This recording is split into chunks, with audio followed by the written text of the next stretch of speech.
Hoy vamos a dar inicio a la última clase que va a ser como unas generalidades de anemia, ya que es un tema bastante extenso y quiero darle hincapié como al manejo general, como al síndrome anémico en sí. Bueno, esta va a ser nuestra hoja de ruta. Vamos a ver algunos conceptos importantes. Vamos a ver cómo enfrentamos una anemia. Vamos a saber cómo interpretar un hemograma, las distintas clasificaciones de la anemia, las distintas causas que pueden producir anemia, el cuadro clínico que producen, criterios de transfusión. eh, ¿Cómo se dice? También unas conclusiones y resúmenes y finalmente unos casos clínicos para ver si les quedó claro, ¿cierto?, cómo diferenciar las distintas anemias. Bueno, por definición, anemia según la Organización Mundial de la Salud lo define por el descenso de la hemoglobina, de la hemoglobina por dos desviaciones estándares.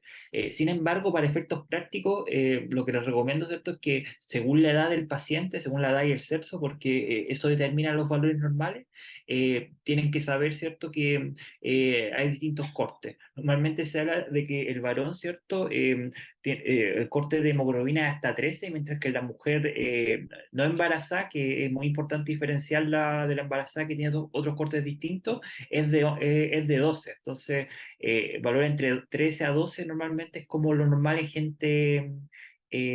gente sana, por decirlo.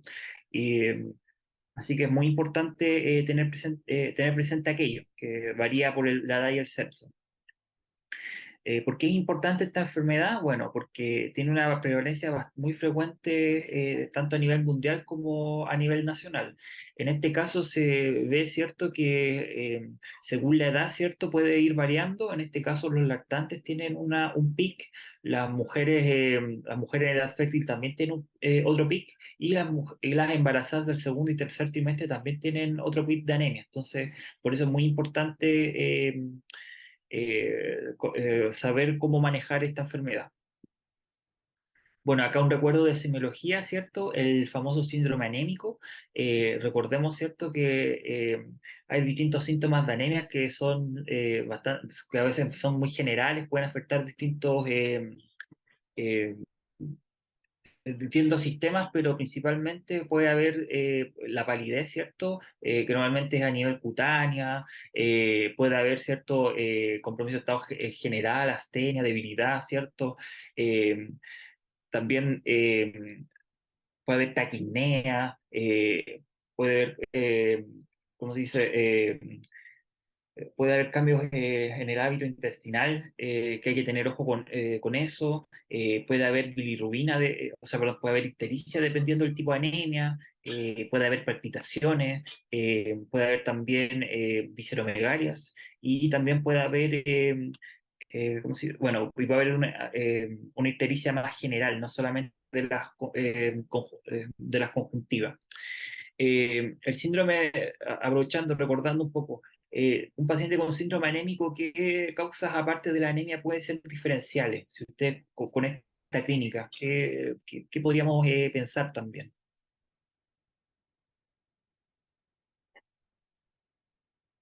Si termina el examen físico, se dan cuenta que les falta la cola de la ceja. ¿Eso le orienta algo? Ah, hipotiroidismo. Sí, el hipotiroidismo, muy importante, ¿cierto? Que es un diagnóstico diferencial bien frecuente de la anemia. Recuerden que el hipotiroidismo, ¿cierto?, puede generar astenia, palpitaciones, también puede generar palidez, ¿cierto? Y bueno, es importante, ¿cierto?, siempre tener presentes los diferenciales cuando uno hace un diagnóstico. Ya, entonces vamos a empezar viendo el enfrentamiento, ¿cierto? Ver las cosas que tenemos que preguntar a la anamnesis, en el examen físico, después ver el hemograma, después el perfil bioquímico o sea, perdón, el hemograma, perfil bioquímico y por último el mielograma. Entonces, recordando, ¿cierto?, que nosotros tenemos que partir en la anamnesis y el examen físico que nos da la mayor orientación de nuestro diagnóstico, ¿cierto? Seguir con exámenes más... más generales como el hemograma, ¿cierto? Y ya por último realizar un mielograma, que es como algo más específico para identificar una causa mucho menos frecuente. Ya, en la anamnesis entonces es importante tener presente la edad y el sexo, la edad y sexo, como ya mencioné, y que ya, como ya mencioné, porque, porque la incidencia por un lado puede aumentar con la edad, además de que normalmente en las mujeres es mucho más frecuente que haya anemias que comparado a los varones. También otro dato importante es preguntar por la actividad laboral, ¿cierto? Recordando que hay enfermedades laborales que se relacionan con la exposición a ciertos tóxicos que generan anemia. También, cierto, preguntar si el paciente tiene alguna enfermedad crónica, dado que está un concepto que se llama anemia por enfermedades crónicas que vamos a ver posteriormente. También, cierto, preguntar por hábitos y uso de fármacos, principalmente el alcohol, la quimioterapia, los AINES, ¿cierto? Y la terapia antirretroviral. Eh, Historias de hemorragia, ¿cierto? Que es importante preguntar si es que tiene melena, rectorragia, hematemesis.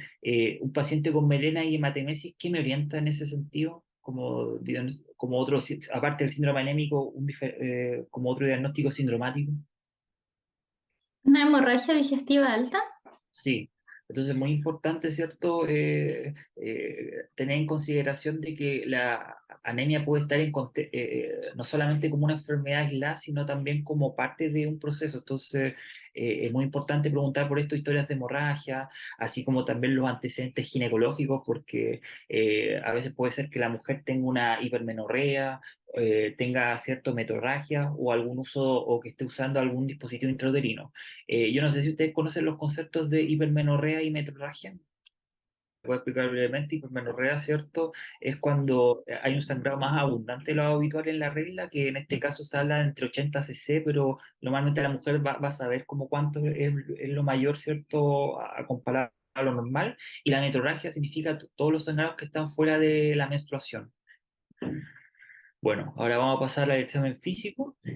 Bueno, hay distintos. El síndrome anémico es bastante rico semiológicamente, siendo lo principal y lo más llamativo, ¿cierto? Esta palidez que refieren los pacientes. Bueno, esta es una palidez más extrema, pero es mucho más.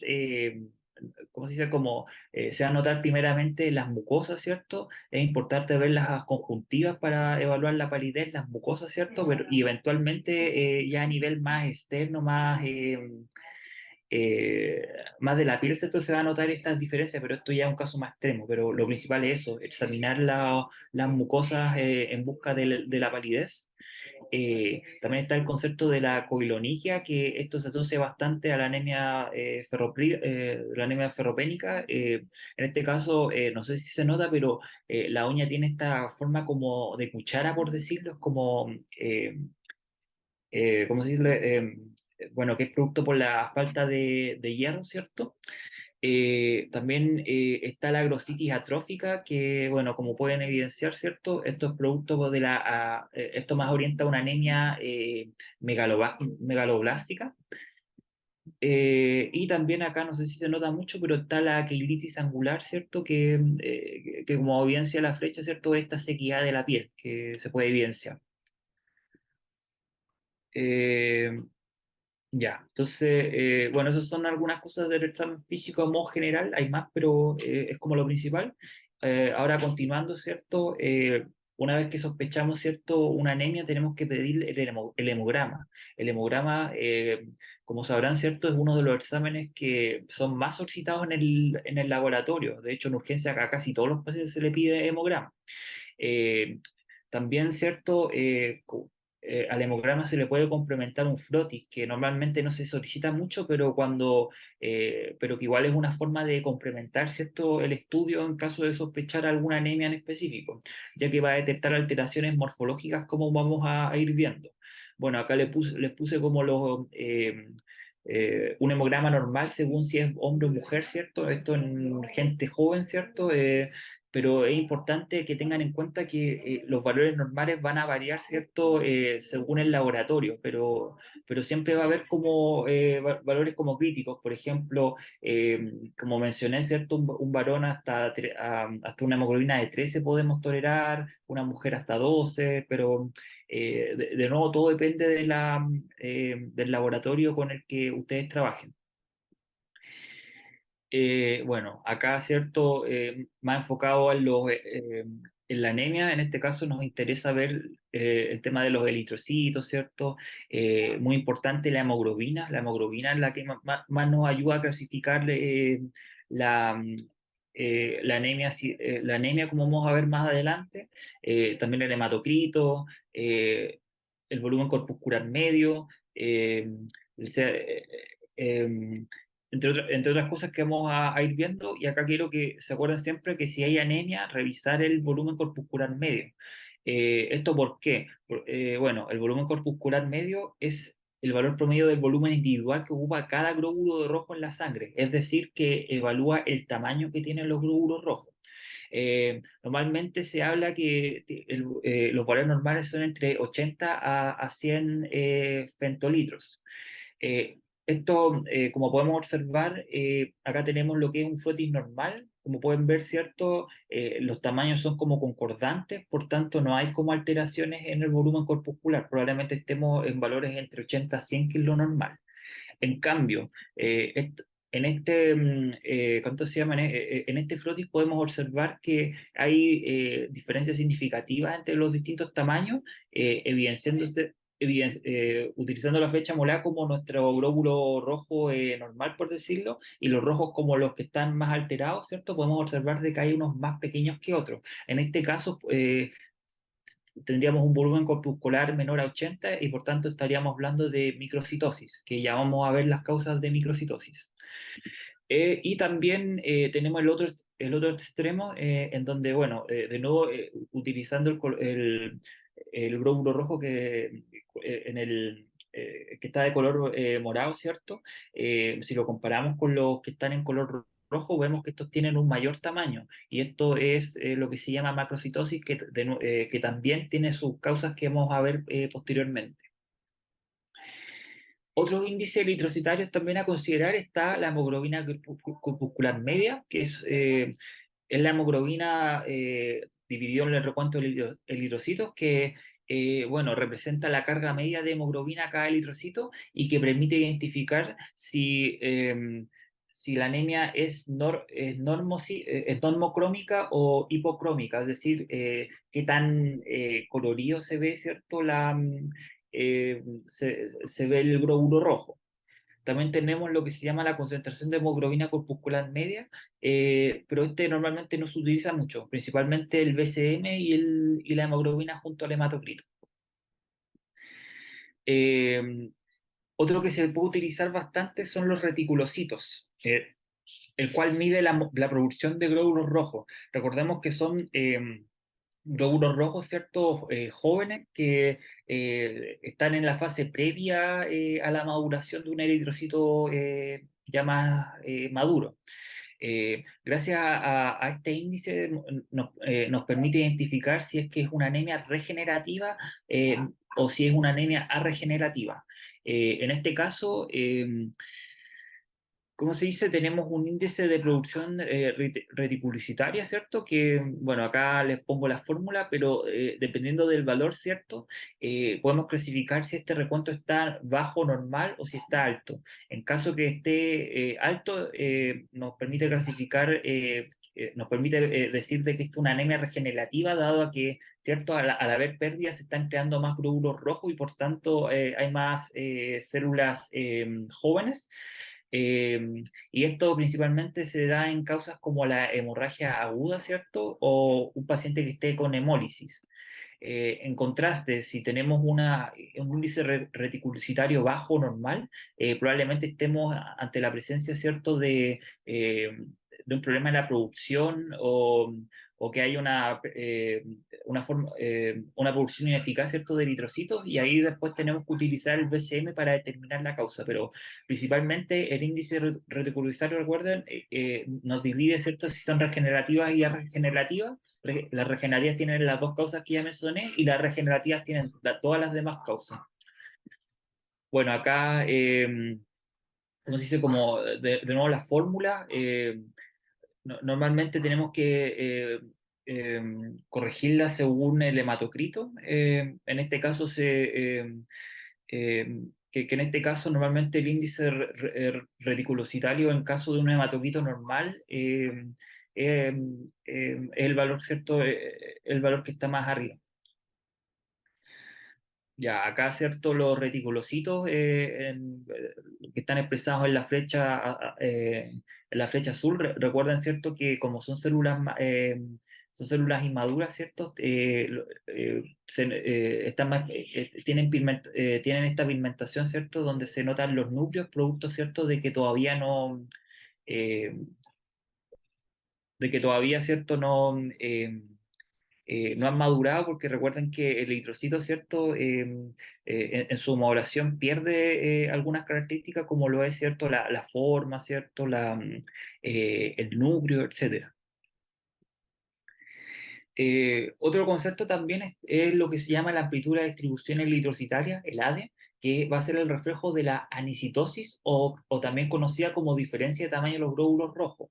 Eso significa anisocitosis.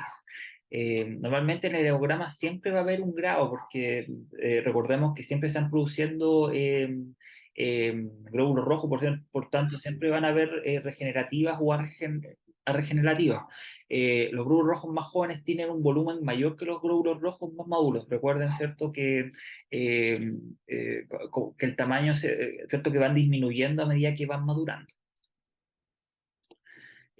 Acá otros valores que ya son fuera del hemograma, pero que igual es importante que sepan, son la cinética del hierro, que son exámenes aparte, ¿cierto? En esto se utilizan distintos parámetros, ¿cierto? Que son la ferritina sérica, el índice de saturación de transferrina y el porcentaje de hematíes hipocrómico. Acá la ferritina sérica, ¿cierto? Nos permite evaluar, ¿cierto? Si hay depósitos tisulares y estos son los valores normales. La transferrina nos permite evaluar el hierro funcional y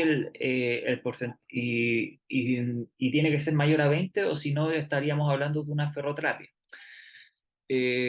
Bueno, acá un resumen, ¿cierto? Como de las etapas de la cinética del hierro, ¿cierto? En este caso de la anemia microcítica, que es en donde más se utiliza la cinética, en donde, ¿cierto? Vamos a ver, donde tenemos que ver la ferritina, tenemos que ver la ferritina, ¿cierto? Y la transferrina y ir viendo, ¿cierto? Cuál es los valores para poder determinar, ¿cierto? Si es por producto de una anemia ferropriva, si es por una eritropoyesis deficiente fierro, si es que hay depresión, si es que, por ejemplo, hay depósitos como lo que ocurre con la amiloidosis, o en este caso, si es que son valores normales. Ya, una vez visto todo eso, podemos hablar de las clasificaciones de las anemias que son bastantes. Bueno, como por un lado yo mencioné, ¿cierto? Según el índice reticulocitario, en este caso normalmente 2,5 es el valor normal. Si habíamos mencionado que si el índice reticulocitario era mayor a 2,5, hay dos causas que lo producen, que son las hemólisis o bien las hemorragias, mientras que cuando es menor a 2,5 hablamos de una anemia regenerativa y en ese caso tenemos que guiarnos, ¿cierto?, con el BCM, el volumen corpuscular medio, el cual dependiendo de sus valores, ¿cierto?, nos permite identificar distintas causas. Por ejemplo, cuando es menor a 80 dijimos que es microcítica y acá por lejos la más frecuente va a ser la anemia ferropénica, la causa de esta anemia, pero no es la única. Cuando es normocítica, que es entre 80 a 100, ¿cierto? Normalmente es anemia de enfermedades crónicas, o también puede ser la anemia en el contexto de una enfermedad renal crónica donde hay una falta de eritropoyetina, que es lo que produce esto. Y por último también tenemos, en caso de que tengamos una macrocitosis, en este caso algo frecuente es es la deficiencia de B12, que es la anemia megaloblástica, la anemia perniciosa, ¿cierto? Ojo con los pacientes alcohólicos que también generan macrocitosis, ¿cierto? Producto por el alcohol. El hipotiroidismo también genera anemias macrocíticas y la mielodisplasia. Ya, acá lo mismo, ¿cierto? Otro cuadro donde, de nuevo, regenerativa, eh, si es microcítica, normocítica y macrosónica, y acá, ¿cierto? Con la, eh, con las causas más frecuentes marcadas en negrita. Bueno, acá lo mismo de nuevo, eh, según su fisiopatología también, que de nuevo es lo mismo el índice reticulicitario. Eh, bueno, las distintas causas de anemias nuevamente que ya mencionamos. Y bueno, ya, una vez habiendo clasificado esto, es importante tener en consideración que el cuadro clínico es bastante variable de la anemia. Este va a depender de tres factores. Por un lado, la intensidad de la anemia. Por otro lado, la velocidad de instalación es distinto de una anemia aguda versus crónica. Y por otro, las condiciones del paciente. Es decir, ¿cierto? Si eh, el paciente tiene alguna comorbilidad, el paciente es joven, es adulto mayor, ¿cierto? Hay distintas condiciones que hacen que el cuadro clínico difiera un poco. Ya, ¿a qué me refiero con la intensidad, cierto? Que recuerden, cierto, que la hemoglobina ayuda a que haya una entrega adecuada de oxígeno a los tejidos y por tanto eso nos ayuda a evitar la hipoxia, a evitar la hipoperfusión. Normalmente un paciente con una hemoglobina, cierto, mayor a 10 que se consideraría anemia leve, ¿cierto? En general va a ser asintomático, puede, ¿cierto?, tolerar esta anemia. Sin embargo, cuando va bajando ya a una anemia moderada, que es cuando es menor a 10, eh, pero que no baja a 8 o a 7, empieza a aparecer disnea de esfuerzo, empiezan a aparecer como síntomas más de astenia, eh, síntomas más inespecíficos. Eh, Mientras que ya cuando el paciente está con muchos valores más bajos, puede haber riesgo de shock, ¿cierto?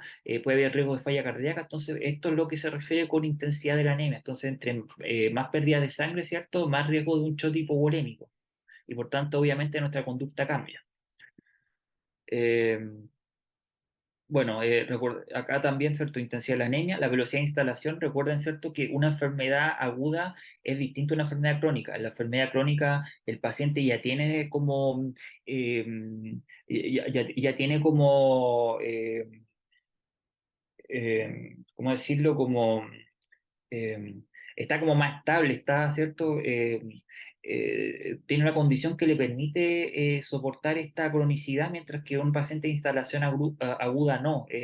Por eso es que normalmente un paciente que tiene una enfermedad renal crónica y uno le puede encontrar una anemia por screening en contraste con una persona que está sangrando de forma aguda, ¿cierto? No va a poder generar estas condiciones de adaptabilidad. Lo mismo también con los pacientes con cáncer, que cierto pierden sangre de forma oculta en deposiciones, pero como es algo crónico y es lento, es una anemia crónica. Entonces es importante de nuevo considerar la velocidad de instalación. Y bueno, por último, como mencioné, las condiciones del paciente, que obviamente no todos los pacientes son iguales. Ya, ahora también quiero que conozcan los criterios de transfusión. Eh, Recordando, ¿cierto?, que lo más importante, al menos que todos los pacientes que no tengan alguna enfermedad, que no sean cardiópatas, normalmente se van a transfundir cuando tienen una hemoglobina menor a 7, que ya es cuando es una anemia severa.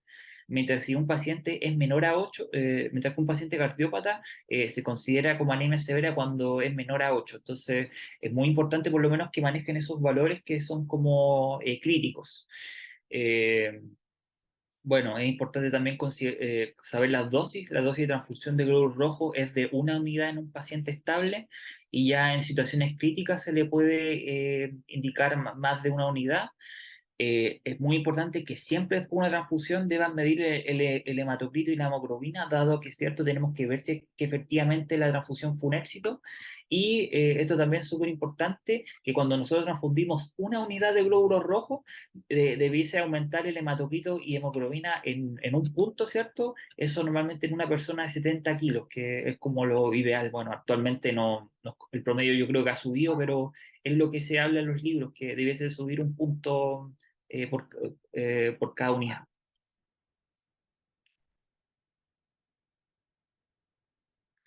Bueno, en conclusión, entonces, es importante la evaluación que debe ser idealmente con un hemograma, porque con eso nos va a permitir clasificar según el índice reticulocytario, según la hemoglobina, según el volumen corpuscular, ¿cierto? Para poder establecer el diagnóstico etiológico. Bueno, siempre evaluar la otra serie del hemograma, características del FLOTI. Recuerden que el FLOTI es complementario. Solicitar cierto el recuento de reticulocitos y calcular el índice para poder saber si es una anemia regenerativa o regenerativa. Bueno, como todo en medicina, la anamnesis y el examen físico, recuerden que con el 80%, con un buen examen físico y una buena anamnesis, tenemos ya el diagnóstico más probable con un 80%. Y también, ojo que cada paciente es único, hay que siempre contextualizar al paciente, así que evaluar el hallazgo en el contexto clínico de cada paciente. No es lo mismo que un adulto mayor que esté sangrando, ¿cierto? Que esté perdiendo sangre eh, hace meses probablemente por un cáncer, que no sé, un adulto joven que probablemente no sea un cáncer, pero quizás esté sangrando producto de una enfermedad inflamatoria intestinal. Entonces es muy importante siempre considerar las características del paciente.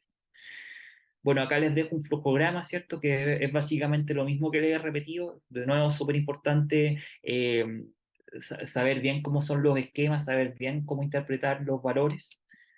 Y por último, para hacerlo más participativo, quiero que participemos en algunos casos clínicos para ver si es que quedó, por lo menos los conceptos básicos bien aprendidos.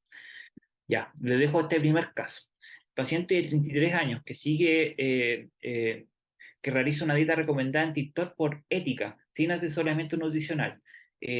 Consulta al poli por astenia. Ustedes le piden un hemograma que muestre una hemoglobina de 10 y un BCM de 110. Eh, a- con este hemograma, ¿cómo clasificarían esa anemia? La hemoglobina de 10 sería que leve, moderada, severa. Leve, Y por el BCM, ¿qué tipo de anemia sería? macrocítica. Ya, una anemia leve hematoxílica, ya, perfecto. En base a lo anterior, ¿cuál es la etiología más probable? ¿Qué piensan ustedes? La de déficit de vitamina B12, ¿Por qué? porque la que es de déficit de vitamina B12 es una anemia que tiende a ser macrocítica, porque la ferropénica es microcítica. eh, por hemorragia, no sé si estaría alterado el BCM y no sé, con la enfermedad crónica como que la descarté y me fui directo a la de vitamina B12. Bueno, la historia, ¿cierto? Recuerden que todo paciente vegetariano, y por eso yo le puse sin asesoramiento nutricional, porque todo paciente que que sea vegano o vegetariano, ¿por qué es importante el asesoramiento nutricional que hay que evaluar frecuentemente? Que se esté suplementando. Ya, perfecto. Caso número 2. Tenemos una embarazada de 27 años con 14 semanas de gestación. Se toma un hemograma que evidencia una hemoglobina de 9. ¿Cuál es la causa más probable de la anemia?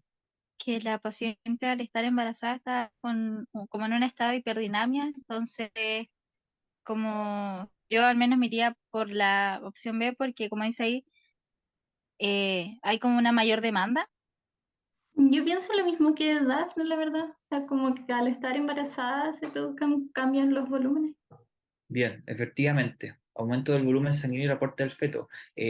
Por eso les decía que ojo con el contexto del paciente, porque las mujeres, ¿cierto? Dependiendo si están embarazadas o no embarazadas, van a tener distintos cortes.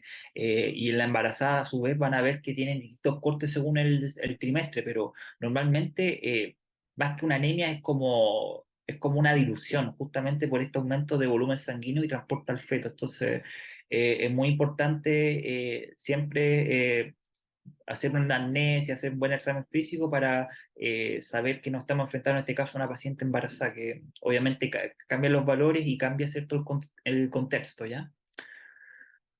Por último, el caso número 3. Tenemos un paciente que tiene antecedentes de artritis reumatoide. ¿Qué esperaría encontrar en su hemograma?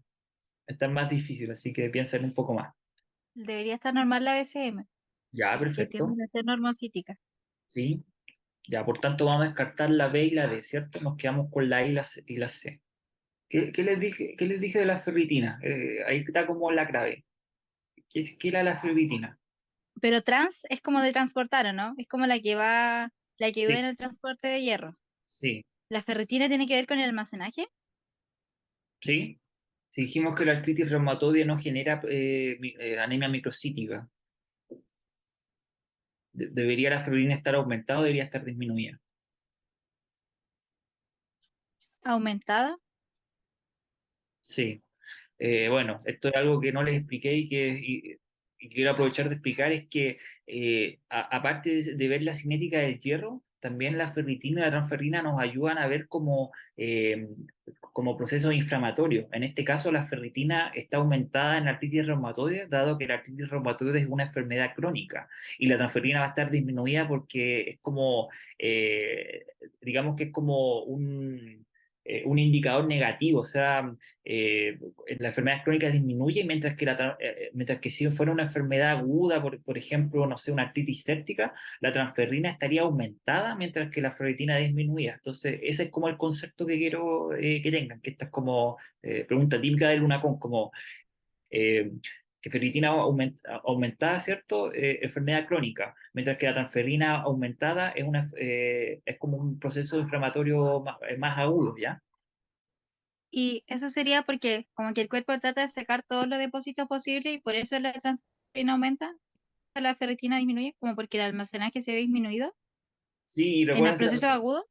sí, y recuerden también por las proteínas, ¿cierto? Porque las transferinas, porque obviamente todo este cascada de inflamación hacen que estas proteínas, ¿cierto? Vayan digamos, como al sistema de defensa, por eso es que se disminuye tanto, mientras que ya cuando es crónico está más estable. Entonces, por eso está disminuido. Ya, eso fue la clase de ahora. No sé si hay preguntas, dudas.